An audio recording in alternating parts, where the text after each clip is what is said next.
Sí, estoy muy feliz de estar con ustedes, docentes y alumnos de la universidad. El tema sobre el que vamos a conversar es un tema universal. Tiene que hacer esa eterna pregunta de qué pasa después de la muerte. El material de esta conferencia nace de 4 años de investigación en las regiones de la costa y de la sierra del Perú, y no es el trabajo individual, sino de un equipo que tuvo la felicidad, alegría y entusiasmo de empujar lo que parecía una tarea inmensa, y completó y apoyó mis andanzas por distintos lugares del Perú que ahora vamos a ver localizados en el mapa.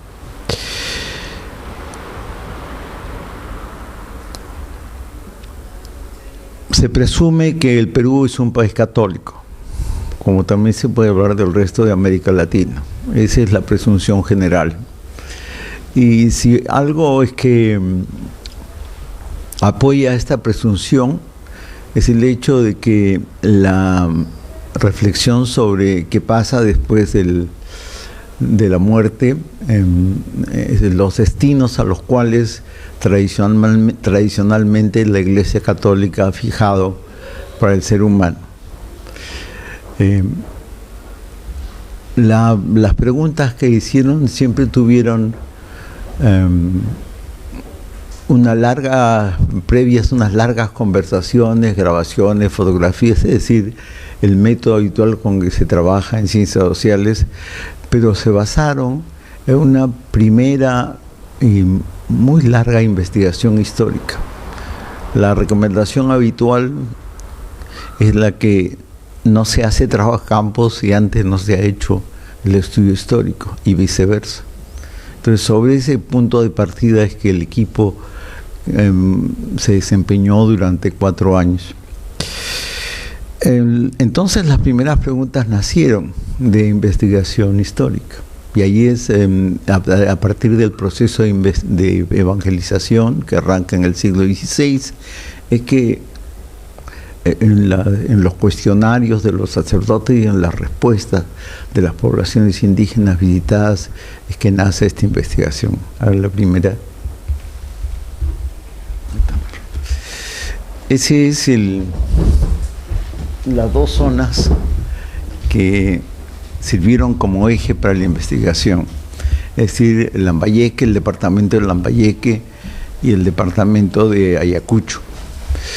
En esa zona no fueron exclusivas, pero básicamente los equipos que están en esos 2 lugares, apoyados por estudiantes de la Universidad de Trujillo, que queda un poco más al sur de Lambayeque.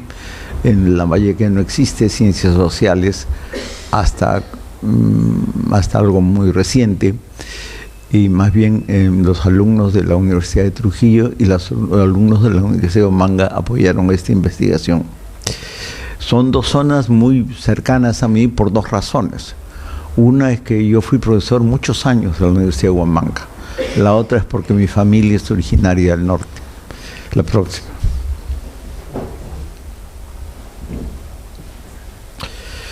Claro, uno de los temas, de los ejes de la conversación nació de la reflexión sobre el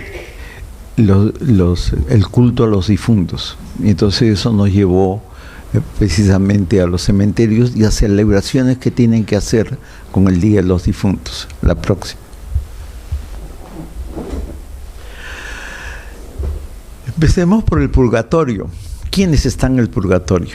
Ese es uno de los muchos manuales que existen, en los cuales se explica a los sacerdotes desde el siglo XVI, mucho antes en España, la urgencia de bautizar a un niño que va a morir. Incluso de abrir el vientre de la mujer y bautizar al feto. Entonces no es un solo manual, una enorme cantidad de manuales. Este es uno de los tantos donde se explica este problema. Usted debe salvar al alma, y para salvar las almas hay que bautizar a este niño, incluso a los pocos meses de haber sido concebido. Y son explicaciones muy detalladas que incluso tienen que hacer con el procedimientos físicos para extraer el feto, en caso de que la madre esté enferma o en fin se presuma que va a morir.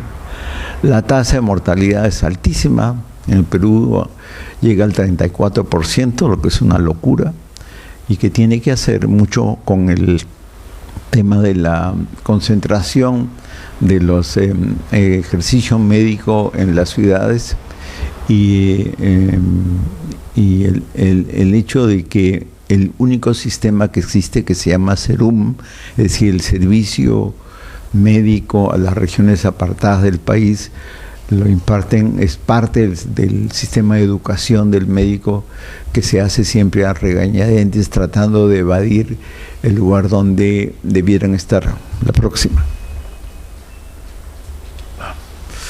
Por supuesto, este es un tema que arranca mucho tiempo atrás.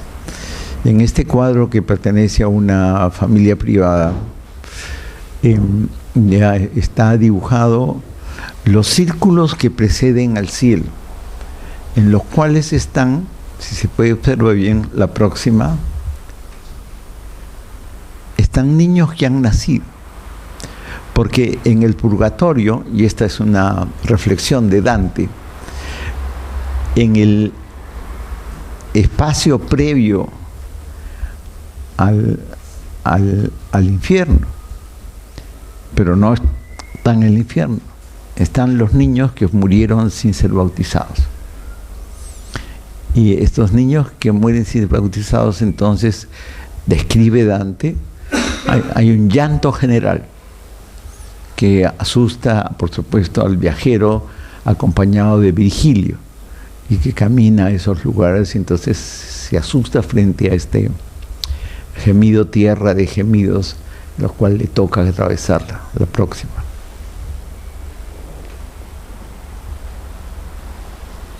Claro, la alusión es inmediata es a la precaria manera en la que, vista por los españoles, en la que mujeres daban a luz. Este es un dibujo del siglo XVIII. El obispo Martínez Compañón, que era obispo de Trujillo. Trujillo abarcaba prácticamente desde las fronteras de Lima hasta la frontera con Ecuador. Viajó por todo su obispado acompañado por un grupo de acuarelistas indígenas y sacó un maravilloso conjunto de más de 1000 dibujos acuarelas, del cual existe una sola excelente publicación que la hizo el Instituto Nacional de Cultura, Instituto de Cultura Hispánica, que es muy difícil de conseguir y a un precio espectacular, que todavía se puede conseguir algunos de los 9 tomos en Madrid. La próxima.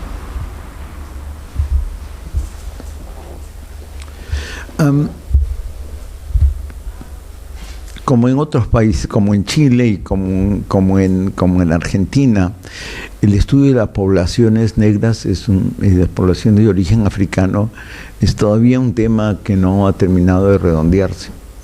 Y una de las cosas más interesantes es las diferencias que existen entre una población que migra directamente del continente africano, en grupo importante que va, por ejemplo, a Brasil, y el caso de las áreas coloniales en las cuales, como no existía el canal de Panamá, entonces la población es revendida por quienes, entonces al ser revendida, las poblaciones, los grupos étnicos no llegan completos al territorio de peruano, o ecuatoriano, o chileno.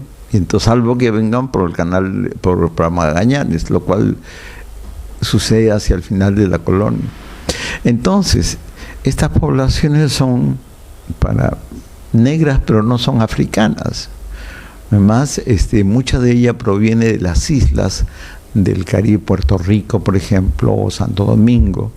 Esto significa de que son los primeros que reciben el nombre de criollos, y entonces son niños que han sido criados en estas islas y que después, con único idioma español común, es es que llegan al territorio del Perú.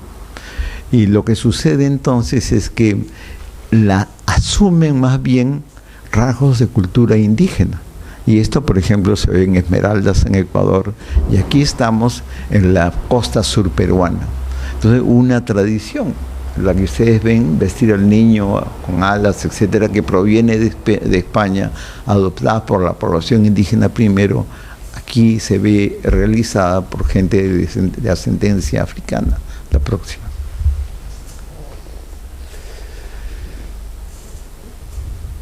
Sarua es un pueblo de Ayacucho, queda al lado del río Pampa, es un sitio bastante alto y es el único pueblo de pintores indígenas que tenemos.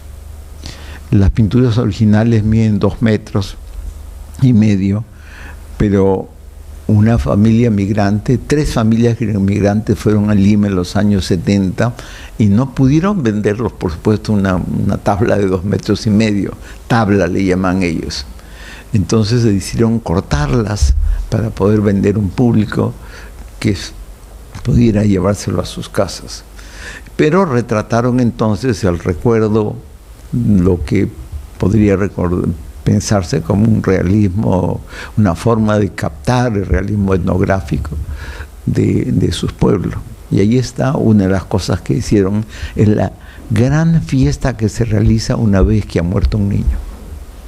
En esta enorme fiesta, el pedido es que los padres vuelvan a tener hijos y que entonces el niño deje de ser llorado, puesto que a la comunidad le conviene un brazo más y no una familia entristecida. La próxima. Como en España, una tradición fue la de que empieza incluso antes de empezar a hacer la fotografía, antes con pintura, pero después cuando la fotografía aparece, era la de fotografiar los niños muertos, que es parte de eso. Las familias se fotografían como niños muertos, que se da en las áreas urbanas, pero también en las zonas rurales. La próxima. Bueno, y está, esto ya son trabajo etnográfico, en una comunidad que se llama Socos. Entonces, el niño es vestido lo más cercanamente o con flores, y la alusión es que el niño de todas maneras se convertirá en un angelito. La próxima.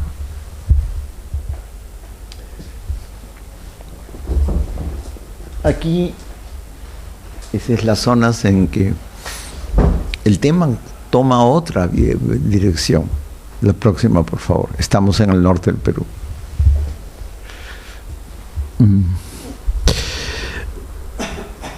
Digamos, de las tradiciones que hoy día se viven y que son especialmente interesantes y espectaculares, una de ellas tiene que ser la que se realiza en los pueblos ahí mencionados, en todos ellos. Y la próxima.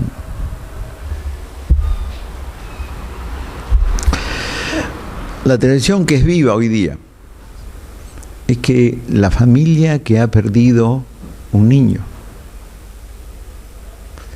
el día de los muertos, el día 1 de noviembre, pero el 30 es el Día de los Niños. El 1 es el Día de los Mayores. Entonces, el día 30, las familias que han perdido niños, vestidas de luto, van al lugar central del pueblo. Son pueblos pequeños, pero muchos. En ese pueblo pequeño, las familias que tienen niños pequeños los visten como día de fiesta. Lo mejor que pueden. Por lo menos los lavan, los limpian, si tienen zapatos se los ponen. Entonces el niñito de meses, 1 año, 2 años, 3 años, 4 años, salen con sus padres orgullosamente a caminar a ese lugar de concentración que es generalmente la plaza, que es la plaza central, o es el mercado. La próxima. Y entonces, cuando van a la plaza, al mercado, las familias que han perdido el niño, las madres que han perdido un niño, vestidas de negro, van a la plaza y van buscando aquel niño que se parece al niño muerto. Y entonces se fabrican unas galletas especiales y le llevan miel. Y entonces y la idea es que están alimentando al niño que está en el cielo. Entonces la plaza se llena de madres de muy distinta edad, pueden ser muy ancianas, que recuerdan que allá en su lejana juventud prendieron 2 o 3 niños, en lugar de tan alta mortalidad infantil, 2 o 3 niños, y que a ese lugar entonces están buscando a esa carita que se parecía al niño muerto y la encuentran en los niños que están vivos, y ellos les entregan ese trozo de miel, ese pedazo de galleta untada en miel para alimentar al niño que está ya en el cielo. Y hay una enorme cantidad de canciones, versos que se cantan alentando a los padres a tener un niño, es decirles que no lloren porque mojarían las alas del niño y eso incomodaría a Dios, que se supone que está rodeado por quienes están cantando y tocando música. La próxima. Pero las escenas hablan mucho mejor que yo. La próxima.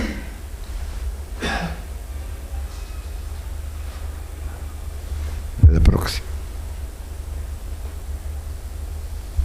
La próxima. Claro, esos días los chicos están en el cementerio jugando como si fuera un lugar habitual de paseo. Y esas son las escenas que se ven. La próxima. Hay una mirada oscura en este asunto. La mirada oscura es que sí, también aparecen como picaflores. Y esta es una mirada buena y mala. Primero, por eso es la miel y el pan, porque son picaflores también. Pero ver un picaflor en una casa no es un lugar de buena suerte. Es el recuerdo de que de pronto la familia no cumplió con él. La próxima. Este es muy importante por una razón. Dante pone en el purgatorio a los niños. Ese gemido enorme de niños es lo que ve Dante. Pero también ve a Aristóteles, a Sócrates, a Platón, la próxima, y a Saladino. Entonces, la explicación, entonces Dante explica y dice, sí, pero el purgatorio tiene 2 partes, dice. Hay una parte donde están los niños, que es la parte común, hay un montón de ellos, pero tiene temor de colocar en un sitio de castigo a tan grandes filósofos, no puede empujarlos al infierno porque tampoco han sido bautizados. Y entonces él pone en el purgatorio, en un castillo en el purgatorio, pone a los filósofos griegos y da un espacio también para, por supuesto, el sultán nacido en Irak, Saladino, ¿no? Que es la versión castellana, Sal el Adén. La próxima. Aquí nos vamos a Morropia. Aquí mis preguntas fueron acerca de, ese es el purgatorio, ¿y el infierno cómo es? Esto tiene una historia aparte. Yo siempre, mi habitual pregunta, con la enorme cantidad de maestros curanderos, así le llamamos nosotros, que existe en el Perú, en la costa, en la sierra, en la selva, todos ligados al uso de los psicoactivos, de plantas psicoactivas, en la costa al cactus San Pedro, en la sierra a la huilca, que es la semilla de un árbol, y en las selvas a la ayahuasca, que es una trepadora. Pero yendo al norte, ¿no? Mi pregunta habitual era, es cierto que ustedes dicen que son los que curan, ¿no es cierto? Claro, dicen, lo reconocen como un don de Dios, un don Dios me ha dado hay tres maneras de ser maestro curandero. Una es porque decidió ser maestro curandero y buscó a un maestro que le enseñe. Otra es que alguien, otro maestro curandero o los familiares descubrieron en su cuerpo las señales que lo convertían a él en un futuro curandero que tenía el don. Y la tercera es que Dios le dijo, a través de un rayo, de un accidente, una situación crítica, que él tenía que curar a la gente. Como he lidiado mucho con este tipo de personas que más normalmente son los sabios del lugar, y no existe área en la que no existan uno, dos, tres o muchos maestros curanderos, y son la alternativa de salud de un pueblo que tiene una sociedad que tiene muy débil el seguro social.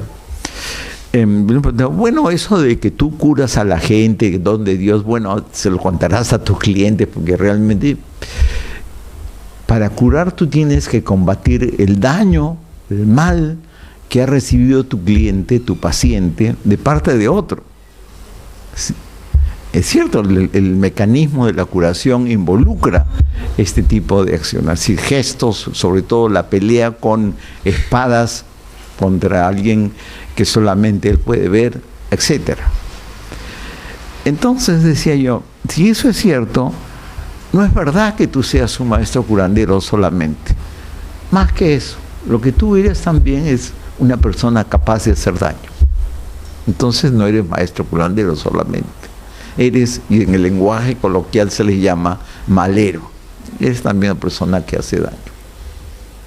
Entonces, con esta es una manera, ¿no?, con las cuales despertaba el coloquio, la conversación, la refutación, etc. Y la información se tornaba mucho más rica.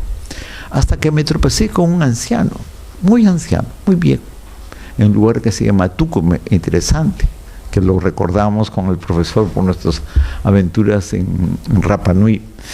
Y él me dijo, mira, en realidad tú estás burlándote de mí, porque tú no quieres realmente saber si curamos o hacemos daño. Lo que tú quieres es ver el mal en su totalidad, en su mejor expresión. Pero aquí no es. Pero yo te voy a decir dónde es. Queda en Morrope. Ahí está el infierno. Ah, dije yo, bueno, fantástico. Entonces, pero no vaya, porque es sumamente peligroso. Eso significa que al día siguiente a mí mi expedición me fui a Morrope, claro, la próxima.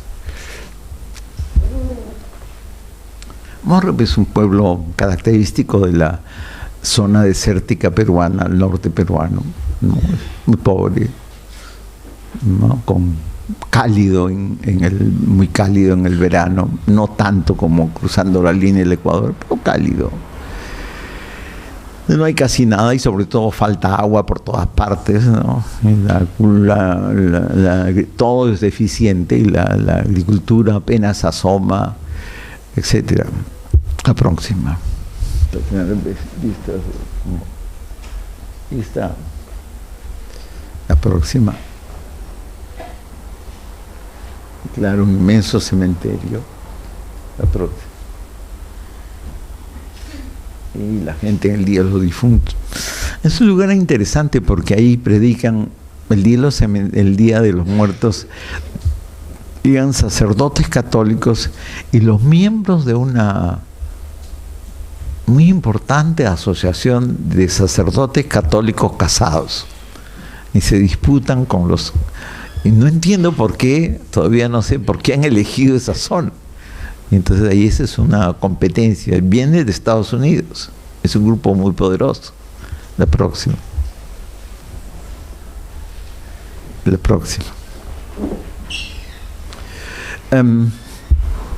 Fuimos a Morrope, y le preguntamos, ¿es cierto por acá el infierno? No, me dijeron, no está acá, pero no está lejos, a unos 8 kilómetros. Anda, si tú caminas 8 kilómetros llegas. Entonces dijeron, muy fácil, voy y contrato un taxi. Ningún taxi quiso ir, no. Dijeron, no, ahí no vamos. No, es que no tengo el carro, no, siempre una excusa así. Finalmente no queremos ir. Entonces, ahí existe este sistema de transporte que se llama mototaxi. Entonces, que es una moto condicionada para un par de asientos más. Entonces fui donde los mototaxistas, y entonces uno por uno, y finalmente un mototaxista dijo, ya yo voy hasta las 6 de la tarde, vamos bien temprano. ¿Por qué? Es que a las 6 de la tarde el sitio pues realmente parece el infierno. Bueno, no importa, vamos tempranito, consígueme otro. Y ahí nos fuimos al infierno en mototaxi, la próxima.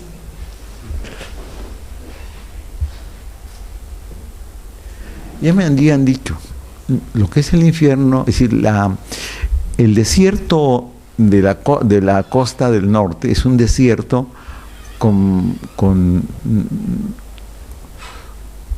un tipo de plantas, o sea, no es arena, es como un tipo de plantas tillancias naturalmente en general, de poca altura, árboles muy raquíticos, muy fácil perderse. Pero en el centro de esa zona, la próxima, existe un conjunto de dunas. Ese conjunto de dunas a las 6 de la tarde se convierte en el infierno. Entonces dije, bueno, ¿y cómo es este infierno? Sí, me dijo, lo que pasa es que ahora está inactivo, porque la boca del infierno miraba al pueblo de Morrope y atraía a la gente y los animales y se los devoraba. Por eso es que están ahí. Si te quedas después de las 6 de la tarde, los vas a ver. Es una ciudad. ¿Cómo es esa ciudad? Esa ciudad me la describieron como una ciudad de principio del siglo XX. Es decir, el sistema, cuando existía el sistema de haciendas, con iglesias, con tiendas, con gente, etcétera, etcétera. Ahí está, es una ciudad. Solo que está dominada por el demonio.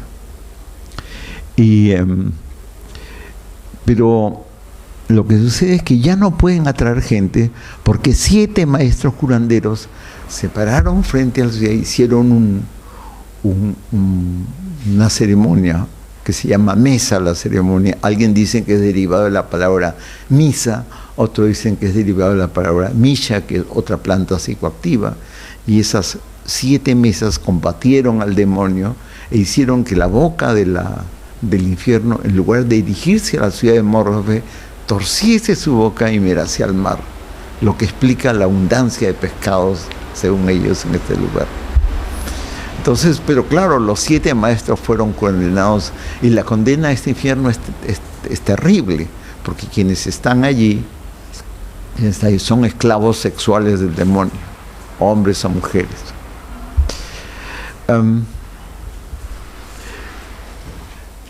La próxima. Perdón, la próxima. Ahí está el maestro curandero, uno de ellos. Y la próxima. Las mesas están compuestas por una serie de elementos que van desde cruces, imágenes de santos, al mismo tiempo piedras rescatadas de santuarios, de cementerios precolombinos, por supuesto cerámica precolombina. Y hay 2 clases de mesas: la mesa curandera, la que cura a las personas que van en busca del maestro curandero, y la mesa ganadera. Ganadera no por ganado, sino la mesa que gana al rival que ha embrujado, ha hecho daño a su paciente. Y esas 2 mesas son las que explican su guerra contra él, su batalla constante por, según ellos, la defensa del bien. Entonces, ese demonio es un demonio congelado, un demonio ideológico congelado que se ha quedado así desde tiempo atrás. Aunque un maestro curandero moderno diría, en el fondo son muy tontos, porque si hubiese buscado un real buen maestro, sería capaz de sacarlos del infierno. Lo que pasa es que no tiene la familia que ha podido contratar los alumnos suficientemente buenos. Entonces mi pregunta fue, entonces ¿quién va al infierno? La respuesta fue mucho mejor después en la otra región del Perú. Adelante. Ahí está la mesa negra también, la próxima. Ahí está el cactus San Pedro. se corta en rodajas y se hierve, entonces uno tiene estas visiones psicoactivas. En el fondo técnicamente se puede explicar. Los cilindroejes o axón de las neuronas que están en contacto con al limitarse al tomar la planta psicoactiva, en este caso San Pedro, por fracciones de segundos se interrumpe la comunicación y es que permite una visión deformada de la realidad. Claro, un místico diría, o alguien de New Age diría que se permite la real visión de la sociedad o del mundo. Pero en fin, dejémoslo así. La próxima. Ahí está en plena sesión. La próxima. Ahí están las dunas del infierno. La próxima. La próxima. La próxima. La próxima. Y aquí estamos en el otro infierno. También me dijeron, no, el infierno está en Monroe ni en la costa. El infierno está en Ayacucho. Ayacucho es una zona muy dolida en la historia peruana. De eso Lucho Castro me ha obligado a hablar la próxima reunión, pero digamos en este caso vamos a tratarlo como el infierno. Y es cierto, la próxima.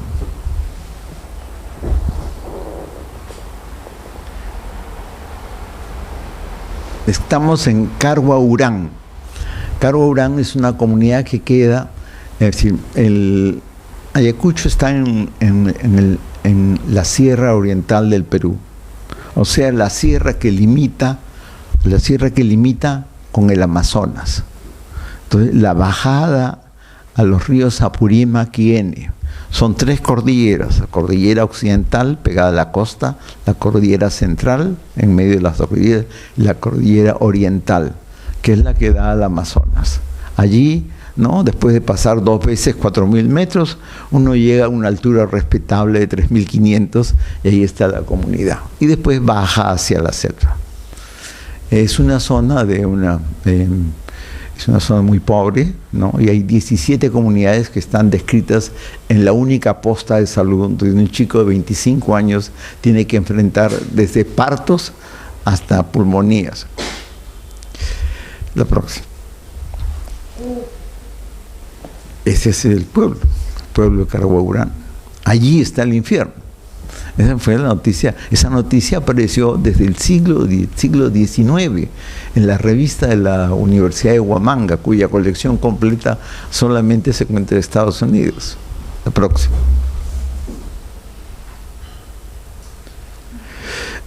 En la descripción desde el siglo XIX, la comunidad de Carhuaurán está al lado de la comunidad de Carhuaurán, existe una cueva que es la entrada al infierno.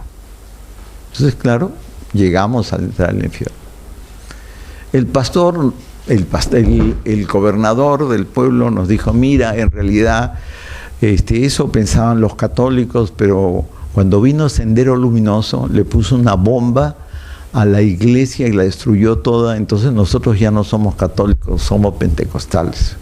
Ah, muy bien, le dije, perfecto. Pero igual, ¿dónde está el infierno? Ellos pensaban que era ahí. Entonces, acompáñame.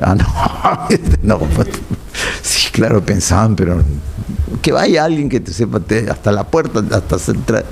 Es una caverna que baja y húmeda, con pájaros esos de la oscuridad, medio tenebrosa. Así, bajó mi equipo, miramos, se acababa poco más abajo. No, me dijeron, no, sigue la caverna, sigue hasta adentro, sí, adentro están. ¿Quiénes están ahí? Bueno, los antiguos decían que estaban allí, y ahí estaban, después de la guerra del Pacífico, acá hubo una guerra entre los locales por el control. Ese ya es datos que aparecen en la revista que estoy hablando y en los libros de folclore. Un control de la zona. Entonces los hacendados, que eran propietarios de los indígenas naturalmente, ellos pelearon por el control de la zona. Y fueron terriblemente crueles porque en el fondo los pobres indígenas eran usados como carne de cañón. Entonces, el infierno está lleno de hacentados. Están purgando sus culpas. Lo que sucede es que de vez en cuando salen, pero salen por días. Y lo que tienen que hacer es buscar a las familias que han atormentado y ofrecerles reparar el daño. Porque al fin y al cabo, y esto es igual que el norte, en el fondo nada, el que se queda al infierno es por tonto o porque no ha pagado sus deudas. Entonces, lo que tiene que hacer, cuando se aparezca ahí un señor viejito, ¿no?, que le ofrece pagar, no, tendrían que aceptarlo si es que quieren. Entonces el señor sale, se convierte en una paloma blanca y se va al cielo. Muy bien, dije yo, qué interesante, la próxima.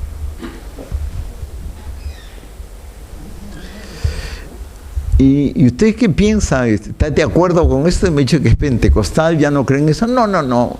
Infierno, los demonios, se abrió el infierno y salieron.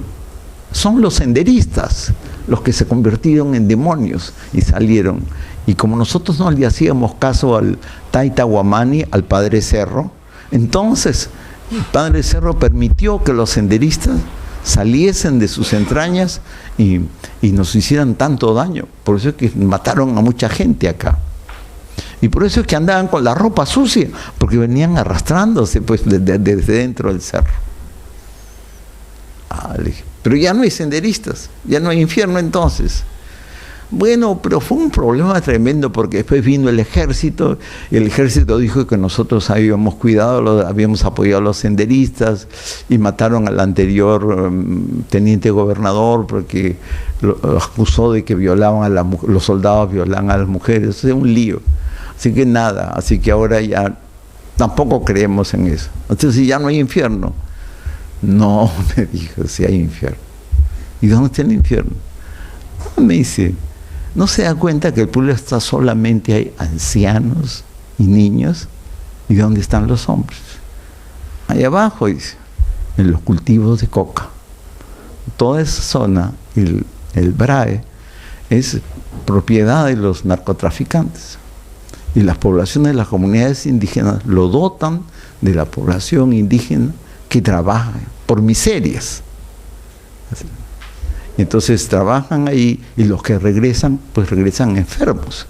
Paludismo, etcétera, todas las enfermedades tropicales. Y gente que es de 3.500 de altura no soporta el trabajo. Pero esa es la única fuente de ingreso. Bajar hacia el BRAE, hacia el Amazonas, a los campos de cultivo, es menos de 6 horas. Si quisieran ir a la ciudad más grande, cerca, Huanta, serían 12 horas de camino. Y además no hay trabajo. Entonces me dijeron, ese de ahí abajo, ese es el infierno. Entonces dije, bueno, pero ustedes son pentecostales, entonces por supuesto que creen en el infierno. Sí, por supuesto son pentecostales. ¿Y cómo son pentecostales? Lo que pasa es que, y esto es de otra parte del estudio, pentecostalismo llegó al Perú de Buenos Aires, vía Bolivia, Puno, y después de fundar en varias partes sus iglesias, tuvo especial éxito en Ayacucho. Entonces, me extrañaba mucho el éxito del pentecostalismo en Ayacucho. Y digo, bueno, entonces ustedes creen, sí, somos cristianos pentecostales. Muy bien. Y el sacerdote católico, no, ¿para qué lo necesitamos? Como me quedamos bastante rato, nos quedamos también hasta el viernes de la siguiente semana y de pronto veo que llegan un señor con un par de burros, ¿no?, uno de esos comerciantes itinerantes, lleno de licor, cigarros y una máquina de estas para poner CDs de música. Entonces dije, perdón, pero tú eres pentecostal, tú no bailas, no fumas, no tomas. Entonces me dijo, bueno, lo que pasa es que nosotros, los pastores, él era uno de las pastor teniente gobernador y pastor de la comunidad más importante, pero los 17 nos reunimos y decimos que mejor de viernes a lunes nos damos permisito. Y entonces, y bueno, sí, bueno, eso se lo pedimos al APU. Me dijo, ¿cómo al APU? ¿No eres pentecostal? Ya, pero el APU está ahí. Y entonces, permisito, el APU. Y entonces, ¿quiénes van? Hay que ir al infierno porque de todas maneras tenemos que comer, pero es cuestión de cuidarnos. Entonces, dije, pero no entiendo, está en infierno, ¿cómo se llama? Están igual que en el norte, y le conté la historia del norte. Me dije, usted no se da cuenta, ningún peruano se va al infierno ni al purgatorio, todos nos vamos al cielo. La próxima. La próxima. La próxima. La próxima. Ahí están los campos de coca. La próxima. Ahí están los chicos, los jóvenes que están en plano de coca. La próxima. Ese es el final de la investigación. Al final, pues, sí existe el purgatorio con esas características, y sí existe el infierno, pero solamente se va muy poca gente, aquella que no ha recibido el apoyo de los maestros curanderos de una y otra región. Al fin y al cabo, ojalá sea cierto, todos los peruanos nos vamos al cielo. Muchas gracias.